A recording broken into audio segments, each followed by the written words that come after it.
Olá você, seja muito bem-vindo a mais um Comentário da Lição. Quarta-feira, meu povo, é dia do momento hipertexto. Mas, antes disso, meu nome é Ismael e eu sou seu anfitrião da Lição dos Jovens. Então, pega essa lição, pega a sua Bíblia e me acompanhe neste comentário porque essa lição tá muito top. E ó, eu quero falar pra você que eu não sei em qual horário este vídeo vai ser postado. Por quê? Está chovendo muito aqui em Engenheiro Coelho. Eu voltei de viagem ontem da casa dos meus pais, do retiro que eu tava fazendo lá da minha igreja local. Só que eu estou completamente sem internet, então eu não sei em qual horário esse vídeo vai subir. Então eu espero que ele saia na parte da manhã, espero que na parte da manhã já tenha a internet voltado aqui para esse vídeo ser enviado. Então já peço desculpas aí pelo horário que ele está saindo, mas são coisas que não cabe a mim ajustar, porque infelizmente sem internet não tem como o vídeo ir para o YouTube, maravilha?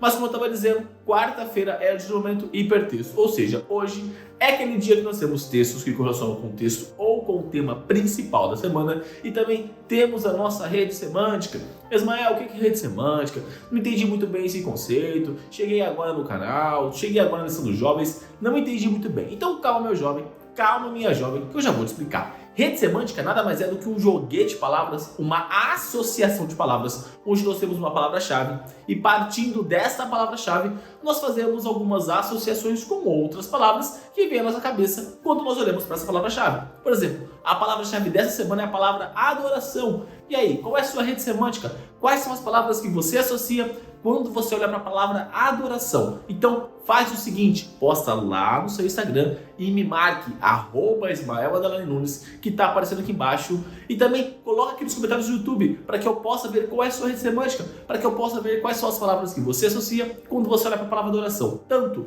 lá no Instagram quanto no YouTube nós faremos uma grande classe jovem. Uma coisa importante quando nós olhamos para a palavra adoração é que existem dois tipos de adoração: adoração verdadeira e adoração falsa. Olhando para os personagens que nós já vimos nessa lição aqui, nós vimos Acás, nós vimos aqui Jacó, nós vimos Isaac, nós vimos Abraão, nós vimos Jeroboão e Ezequias, que estamos vendo essa semana. Nós vimos que alguns adoradores eles foram verdadeiros e alguns adoradores eles adoravam, mas não o Deus verdadeiro, teve uma adoração falsa. E aqui nós temos um ponto importante. Nós precisamos definir para quem está sendo a nossa adoração. Para quem eu estou adorando? Quem eu estou adorando? De que forma eu estou adorando? Porque, por exemplo, nós vamos olhar para Caim. Caim estava adorando o Deus verdadeiro, mas ele não estava seguindo as instruções do Deus verdadeiro. Ou seja, a adoração dele poderia até ser uma adoração voltada para Deus, porém os métodos dele não foram os métodos que Deus definiu. Agora, quando nós olhamos para o seu irmão estava adorando da forma correta, da forma que Deus havia definido. Então aqui é um ponto importante da adoração. A adoração ela é feita por nós, mas ela não é para nós. Então, quem é adorado, ele tem uma regra. Então Deus ele determina as normas da adoração feita a ele. Então nós precisamos seguir o que ele diz, não o que eu quero fazer. Lógico que temos o nosso método de adoração. Dentro dos métodos que Deus estabelece, que ele nos dá, nós temos um método que nós temos maior afinidade ou menor afinidade. Por exemplo, meu dom não é cantar. Então a minha adoração no canto ela é um tanto quanto complicada. Por mais que eu dedique o meu coração nessa adoração, comparado com uma pessoa que tem o dom do canto, ela é completamente diferente. Mas a intenção da adoração ela é uma adoração a Deus. Você consegue compreender o que eu estou dizendo? Só que algumas adorações elas são determinadas e não tem discussão. Por exemplo, a adoração através dos dízimos e das ofertas. Essa adoração ela não tem discussão. Ela é determinada, 10% do que você recebe você devolve como dízimo e a sua oferta ela é relacionada a você. Você vai definir um valor, esse que é interessante, você define um valor, você pode definir uma porcentagem de 5%, 10%, 20%, o que o seu coração definir, mas você vai definir uma forma e você vai seguir essa forma todas as vezes. E quando você for fazer algo que não inclua nessa forma, vamos dar um exemplo, você fez alguma coisa e você queria dar uma adoração de retribuição, você vai lá e faz uma outra adoração, mas sem alterar aquele pacto que você fez com Deus. E por que eu estou falando que é tão importante este preceito de adorarmos, mas de obedecermos a Deus? Quando nós vamos ali no Evangelho de João, lá no capítulo 14, e nós vemos o verso 23 e o verso 24, nós vemos Jesus falando o porquê que é importante nós obedecermos a Ele. E aqui Jesus diz o seguinte, respondeu Jesus: se alguém me ama, guardará a minha palavra. Meu Pai o amará.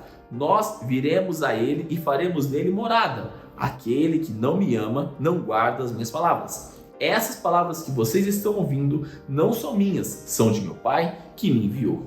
Então Jesus está dizendo o seguinte, aquele que me ama, quem tem esse sentimento por mim, vai me obedecer. Então, se eu estou determinando algumas regras, essa pessoa não vai fazer por obrigação, e sim porque ela me ama, e como consequência do amor dela por mim, ela vai fazer isso. E como consequência disso, eu vou habitar nela. Ou seja, lembra que eu falei do processo de santificação? É aqui que é o processo de santificação. Aqui é o processo de reavivamento e reforma. Reavivamento, eu percebo que eu sou falho, pecador, e que eu entendo que eu tenho a necessidade de Cristo na minha vida. E aí eu vou passar por uma reforma, que é o momento que Cristo faz.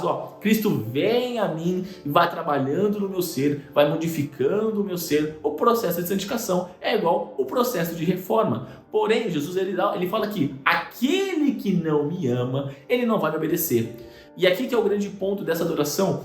Para quem você está adorando e de que forma está adorando, determina quem você ama. Se você ama verdadeiramente a Deus, você vai adorar a Ele da forma que Ele fala. Agora, se você não ama verdadeiramente a Deus, você vai amar e você vai adorar da forma do seu coração. Só que saiba que o meu e o seu coração são pecaminosos, ou seja, a nossa adoração ela não é uma adoração da forma que ela deveria ser. E aqui é o ponto que nós precisamos focar, para não cairmos em algumas armadilhas e acharmos que estamos adorando, ou estamos, eu vou fazer isso dessa vez, mas não vou fazer aquilo. Não, a nossa adoração ela é verdadeira quando nós contemplamos ela de uma forma geral. Então é importante nós focarmos a nossa adoração para o Deus verdadeiro, seguindo as instruções dele, e não da forma que nós queremos fazer, ignorando isso, ignorando aquilo. Tudo na adoração ela é importante, porém algumas coisas nós temos maiores afinidades, outras nós temos menores afinidades, mas alguns pontos elas são essenciais e cruciais para que a nossa adoração seja verdadeira, e nós precisamos ser fiéis a Cristo, ser fiel a Deus. E a nossa adoração precisa demonstrar isso. Então, o reavivamento é entendermos, compreendermos, vermos que nós somos pecadores, que somos falhos. Todos nós precisamos ter essa real condição na nossa vida e analisarmos a nossa vida a partir disso. E a partir disso nós vamos passar pelo processo de santificação, pelo processo de reforma. Eu amo a Deus, obedeço a Deus e Ele habita em mim e vai me transformando. Para que possamos falar exatamente igual Paulo. Não sou eu que vivo, mas Cristo vive em mim. E neste momento, eu convido você a fechar os seus olhos e orar comigo. Querido amado Deus, obrigado, Pai, por mais um dia. Obrigado, Pai, pelo estudo de hoje, onde nós olhamos um pouquinho mais para a adoração, Pai. E percebemos que a adoração, ela existe em várias áreas, em vários aspectos da nossa vida, Pai. Porém, todas estão determinadas pelo Senhor. O Senhor estabeleceu algumas regras para a adoração, Pai. E que nós possamos entender e adorar o Senhor da forma que o Senhor está nos ordenando, Pai. Pois como Jesus disse, se nós não amamos, nós não iremos adorar da forma que o Senhor pediu. Agora, se nós o amarmos, nós iremos guardar e demonstrar isso através das nossas ações, Pai. Que o Senhor nos auxilie, que o Senhor nos dê sabedoria para processarmos essas informações, Pai. Para que as tentações que venham a ocorrer ao nosso lado, que ocorrer conosco, Pai, que possamos estar firmes e fortalecidos na Tua Palavra.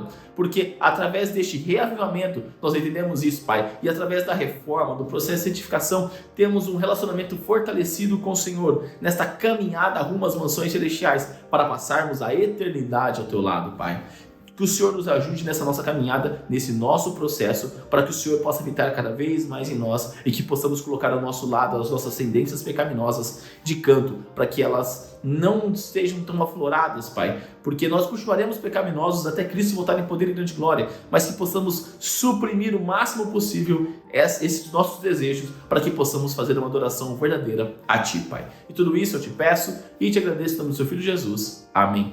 Galerinha, não se esqueça de se inscrever aqui no canal para você dar uma força e também para você não perder os conteúdos que são produzidos. Lembrando que os vídeos da lição saem de domingo a sexta-feira, pontualmente às 5 horas da manhã, e aos sábados, no horário do pôr do sol, eu trago meditação para o seu coração. Então se inscreve no canal e ativa o sininho para você receber as notificações. Também deixa seu like nesse vídeo para mostrar que você gostou do conteúdo, para dar aquela força, e também para mostrar para o YouTube que o conteúdo é bom, que o conteúdo é de qualidade e que o algoritmo pode recomendar para mais pessoas, porque dessa forma você vai estar ajudando a mensagem de Deus a alcançar mais corações. Também você pode contribuir clicando ali embaixo do botão de compartilhar e colocando nas suas redes sociais, Facebook, Instagram, WhatsApp, Telegram, enfim, a forma que você acha melhor de levar a mensagem de Deus a mais pessoas. E também clica aqui, ó, nessa playlist da Lição dos Jovens e nessa outra playlist das meditações que eu trago aos sábados para vocês. Então é isso, galera. Um forte abraço a todos e até mais!